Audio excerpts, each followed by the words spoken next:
টাইগারদের অবস্থা এমন করুন যে তাদের খেলা কেউই সম্প্রচার করতে চাইছে না বাংলাদেশের টিভি চ্যানেলগুলো। তারা সম্প্রচার করবে কেন যদি সেখান থেকে তারা প্রফিট অর্জন করতে না পারে? পাকিস্তানের বিপক্ষে হোম সিরিজ নিয়ে বড় সংকটে পড়েছে বাংলাদেশ ক্রিকেট বোর্ড। আর এই সিরিজের সম্প্রচার সত্ত্ব বিক্রি নিয়েই তৈরি হয়েছে জটিলতা। আগামী 16 জুলাই ঢাকায় পা রাখছে পাকিস্তান দল। মিরপুরে অনুষ্ঠিত হবে 3 ম্যাচের টি-20 সিরিজ। ম্যাচগুলো হবে 20, 22 ও 24 জুলাই সন্ধ্যা 6টায়। কিন্তু বাংলাদেশ ক্রিকেট বোর্ড বিসিবি যখন এই সিরিজের টিভি স্বত্ব বিক্রির টেন্ডারে বিজ্ঞপ্তি দেয় সেখানে নির্ধারণ করেছিল 4 কোটি টাকা।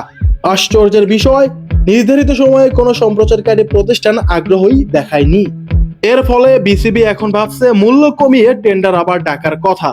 এই হলো আমাদের টাইগারদের খেলার পরিস্থিতি। যাদের খেলা নিজের দেশের টিভি চ্যানেলগুলো সম্প্রচার করতে চায় না, অন্য দেশে পাকিস্তান, ভারতের ম্যাচগুলো দেখেন, তাদের দেশে খেলা পড়লে মানুষ হুমড়ি খেয়ে পড়ে সেই খেলাগুলো দেখার জন্য। কিন্তু বাংলাদেশের অবস্থা এখন এমন করুন যেটা বলার বাইরে। এর আগেও জিম্বাবুয়ে টেস্ট সিরিজে এমন সংকটে পড়তে হয়েছিল বিসিবিকে। কোনো টিভি চ্যানেলই খেলাগুলো সম্প্রচার করেনি, বরঞ্চ তারা বিদেশি খেলা সম্প্রচার করেছিল। শেষমেশ বিটিভিতে খেলা সম্প্রচার করা হয়। তাহলে এবারও কি রাষ্ট্রায়ত্ত চ্যানেলের ভরসায় যাবে বিসিবি?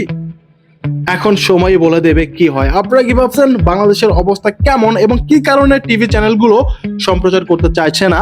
কমেন্টে আপনাদের মতামত জানাবেন আর প্লিজ সাবস্ক্রাইব করবেন।